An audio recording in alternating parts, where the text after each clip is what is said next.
Yo, what is poppin'? It is your boy Ashley back at you today, very late with our week 6 of the BBL. Now, guys, I've been working pretty hard lately, so it's been a little rough to sit down and record, but I've got a little time, so I'm gonna try and bang these out pretty much as soon as I can and get them all out, and hopefully be able to upload on time for next week.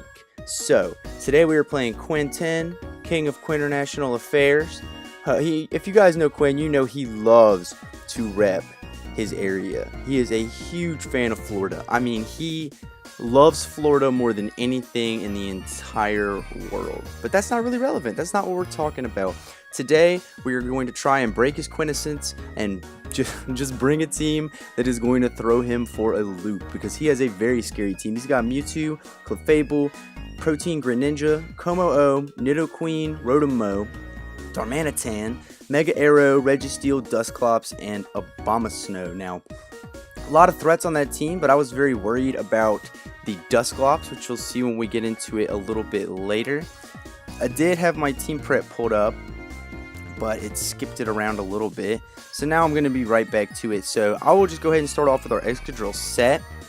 This is going to be an Akaberry Excadrill with Swords Dance, Substitute, Iron Head, and Earthquake.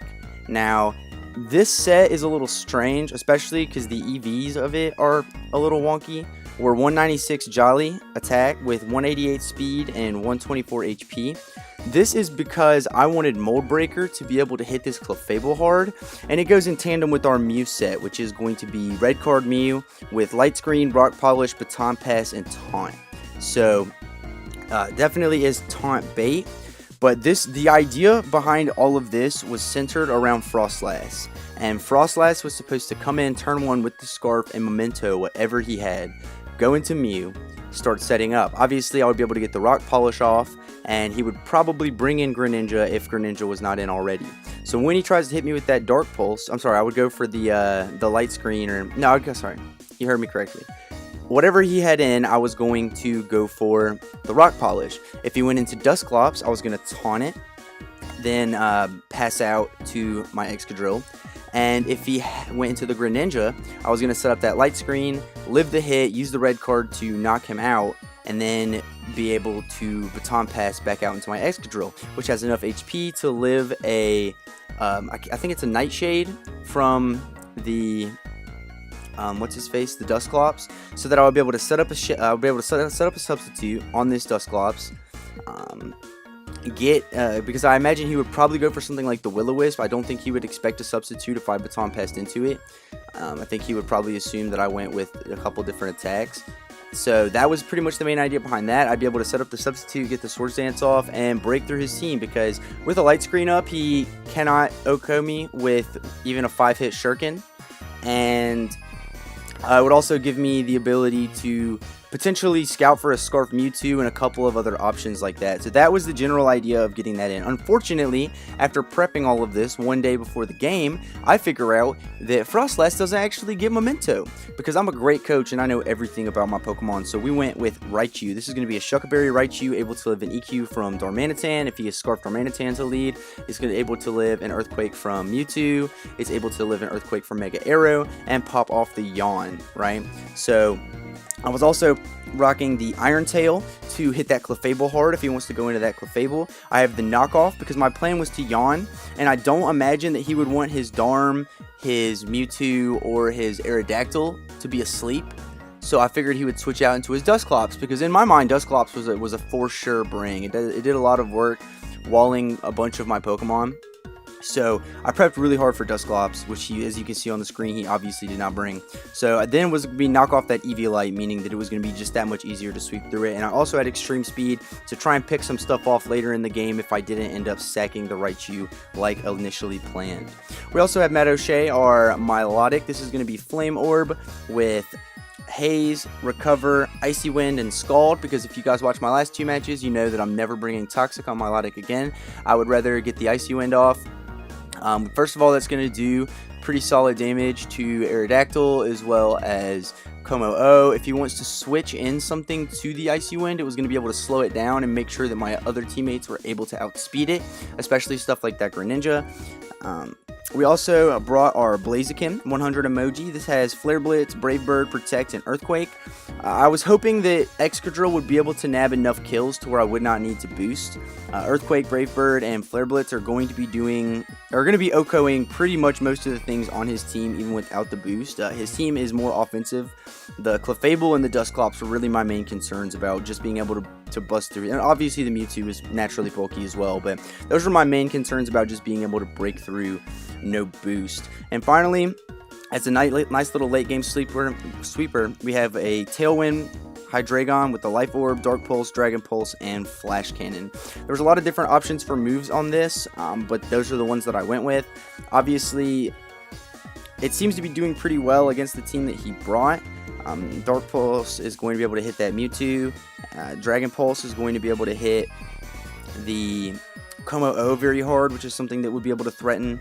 And that Flash Cannon is going to be able to 2-hit KO a non-specially defensive Clefable, which I imagined he would not be.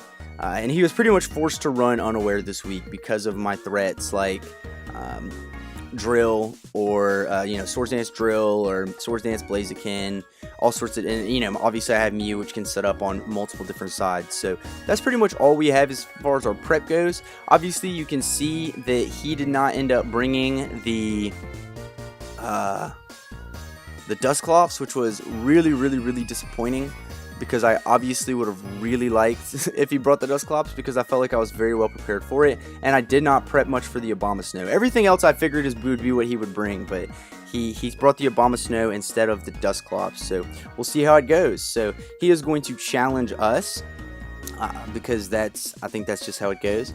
And we're going to lead off with our Raichu. So this is an event Raichu, so my name did not get to stick. This is Nova, obviously got to rep the boy Nova, and he is going to lead off with this Abomasnow. So right here, I decide that I want to hit the Iron Tail. I can live any hit from this thing and get off a yawn afterwards, but if I can Iron Tail and force this thing out, that is going to be ideal. So I Iron Tail, and turn one we miss, and he fires off the Blizzard. So that is not a great start. That's not going to do it's going to do over half, so he will knock us out with another one, especially after that hail damage. So here I'm just going to go for the yawn. I figure he's probably just going to Blizzard and knock me out because he doesn't have a reason not to. I can't really freely switch into my Milotic because obviously, as you see there, he is packing the Giga Drain, and we're going to live on 2%, but because of the hail, we are going to fall out and die. So that is unfortunate that we did not hit that Iron Tail, because that damage would have been really nice. But now, because he's going to be yawned, he is either going to fall asleep here, or he is going to switch, allowing me the freest of rock polishes. So he goes out into Protect Water, which is obviously going to be his shiny Protein Greninja. I love shiny Greninja. And I'm going to set up the light screen anticipating that, because now we're going to just be able to rock polish. The red card is going to knock this thing out of my face, and I'm going to be able to freely go out into my drill. So he throws up the Toxic Spikes, which is not something that I expected. I actually do not have hazard removal on the team this week, but it is no problem whatsoever, because we're just going to rock polish up. And if we can get, with the light screen up, if we can get our drill in safely and threaten this thing out, because I imagine he'll probably want to go into one of his other counters for the drill instead of taking a lot of damage on the Greninja. Here I'm just going to taunt it, hoping that he goes for the the Toxic Spikes again, but as you can see, he is actually packing the Z move, and this is going to be Poisonium Z. So I imagine this is probably off Gunk Shot, so the light screen is not going to help me in this scenario, which is definitely unfortunate. I imagine he brought this for my Florges, which I thought he might, but I couldn't really fit Reflect and Light Screen on this thing. Thankfully, we are going to live it because we are a particularly bulky Mew, and that's going to activate our red card, knocking this Greninja out and dragging in his Clefable. So this is perfect, because this is pretty much exactly what I would have wanted to try and set up the drill sweep on. So I am just going to Baton Pass right out into the drill, as I believe he goes for a Moonblast, which you're going to see through the light screen is going to do absolutely nothing to our boy 90s vibes. So that's going to pop the Mold Breaker, so he knows that I'm going to be able to just blast through this thing if I want to. And yeah, as you're going to see, that does very minimal damage, and we are going to be able to set up the Swords Dance here. Now I really wish, well, yeah, I do kind of wish I had set up the sub here, but due to my calcs, I could take out this Como-O from full. An Earthquake is a roll very much so in my favor. I think it had like a 6% chance not to OHKO. So I am just going to go here for an Earthquake, although we're going to discover that he is pretty much max defense Como-O, because that is going to do about 75%, and he gets off a very big Drain Punch. So I was really worried here for a second, but our health investment does end up coming through for us. Now, on the flip side of that, had we went ahead and gone Adamant Max Attack, we would not have lived that hit, but I think we would have knocked him out. It still would have been a roll, but we would have had the chance. And he is just going to go right out here into his Aerodactyl, as I'm going to pop off the Earthquake, trying to knock it out. So that's fine. Unfortunately, I do not get the damage on that Aerodactyl, but we are very easily just going to be able to go for the Iron Head here and OHKO this thing. There's pretty much zero, unless he is max health, max defense, and we get the absolute lowest roll possible.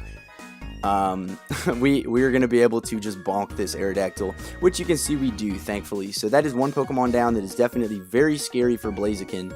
And now is pretty much as soon as we can get some good damage off on this Clefable, we'll be able to sweep with Blaziken, because we don't need that much chip. We do need a little bit though. So here is where that Iron Tail really comes into play, because we are going to Iron Head right here, and he is going to reveal to be Focus Sash Abomasnow. Had we knocked him out, or had we hit him with that Iron Tail earlier, we would have been able to knock out the Abomasnow right there and gotten another kill. But unfortunately, because we missed that Iron Tail, the Abomasnow is going to live on 1 HP and be able to knock me out. So I'm going to go right here into my Mew and take that little bit of poison damage, because I know that I can knock this thing out. Well, I don't have any attacking moves, but he doesn't know that.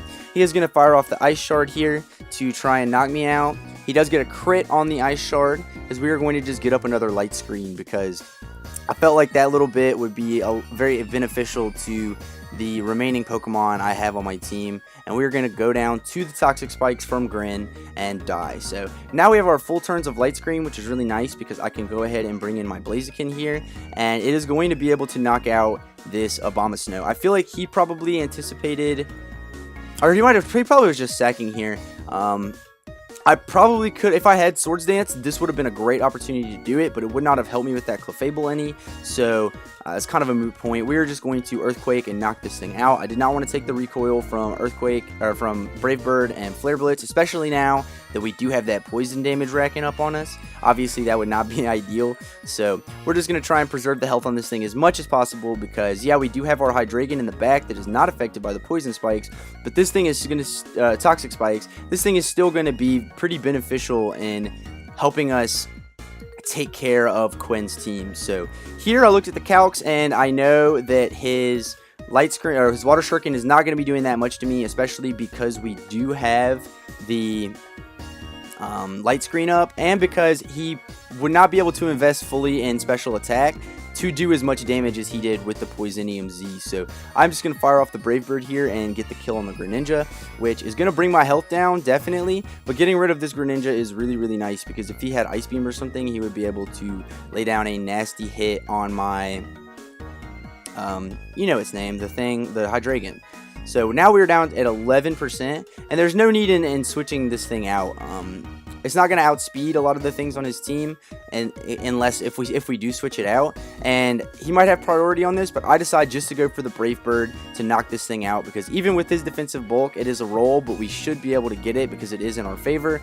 And obviously, as you're going to see, we are not going to get the roll. We're going to die to the Rocky Helmet damage, and he is just going to lay up free rocks. So really bad luck with misses and rolls so far this game, but it's definitely still winnable. Like, it's not out of the question.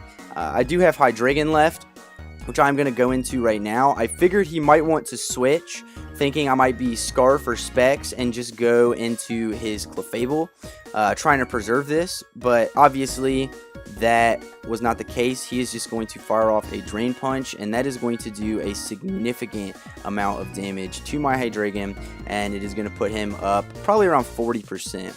So that's really, really unfortunate. We are just going to be able to get off the Dragon Pulse here, but we didn't really have an option. We could not set up on his Clefable. We could not set up the Tailwind on his Clefable, because he would be able to just Moonblast me and blow me back, but obviously it didn't work out. So here in my mind, we are going to be able to get this Flash Cannon off and get about half of its health down, but as you can see, he actually is carrying the Babiri Berry, I believe. and that is going to be very detrimental because now he is just going to be able to fire off a Moonblast sitting around 75% health. So this game, while it looks really bad because he has the Mewtwo and the Clefable left, is not unwinnable. Because we do have our Matt O'Shea here, our Milotic, and it's not super offensive, but if we can catch this Mewtwo on the switch with the Icy Wind, we will be able to outspeed, and we can haze, recover, all sorts of that sort of thing. So we're going to Scald here into this Clefable. We get a very nice crit as he starts to set up the Calm Mind. So that's fine with me because I can live a good bit of hits from this Clefable. So as long as I'm smart with my hazing and my recovering, then we'll be alright. And thankfully he did not get more than one layer of Toxic Spikes up. So we do manage to at least hold on to that. And we're just going to haze here, trying to negate as much damage as possible as he is going to soft boiled up. So this could be a very long, drawn out process, but it's definitely still possible that I do win here. And he is going to... I'm going to take a little bit more damage from the poison. And I believe I Scald here, just trying to possibly get a burn off on this Clefable, because as I said, I'm not carrying Toxic. This would have been a great time to carry Toxic, but obviously I don't have it, so we're just going to have to depend on getting the burn, which we actually do get. So he sets up a Calm Mind here, and in my mind, I thought there was the possibility he might switch to Mewtwo, but I felt like I needed to recover. But this was a great play by him. I'm sorry, that was the next play. I'm going to recover here, get all the way back up to full, and he is going to fire off, I believe, a Moonblast. Yeah, so we're pretty Spadef bulky this week, so it's not going to do a ton of damage. I mean, it's definitely a good bit, but not enough to where we can't haze him away. And he makes a great play here, knowing I either have to recover or haze. He is going to go right here into Mewtwo. Now, had we gotten the Icy Wind off, with this thing would have been, if not slower than us, just one Icy Wind away from being slower. And had we recovered, we would be out of range of this Psy Strike. But because of that poison damage, we are just in range of the Psy Strike, which he is going to fire off and knock out Milotic for our third straight loss in the BBL. So that's definitely unfortunate. I feel like I could have played and prepped a lot better. Quinn brought great prep. Obviously, I think the game would have been a lot closer, if not very, very different, had I gotten that Iron Tail off on the Abomasnow, because it would have forced him to go into his Grin, and I would have had an extra turn with my Blaziken, not having to worry about the toxic damage. Like, for example, if I had that extra turn on my Blaziken when he went into his Como-O, he would have still gotten the Stealth Rocks up, but I would have been able to knock it out, then gone into Milotic to start stalling out the Clefable and saving that Hydreigon for the end game, being able to possibly get a Tailwind up on the Mewtwo and Dark Pulse it down. Lots of different scenarios that could have happened, but, you know, coulda, shoulda, woulda. Everybody knows how that game goes. Great game to my boy Quinton. The Declaration of Quindependence. I had a whole list of these names, but I lost it. Next week we are playing, I believe, Saida, coach of the Remorators. I'm fairly certain that's who we play next week. And then after that we have Flame. Then we play Lord Luxray, and then I believe Matt O'Shea. I can't remember everybody that we play, but we've got some good games coming up. I hope y'all enjoyed. Let me know what you think, and peace.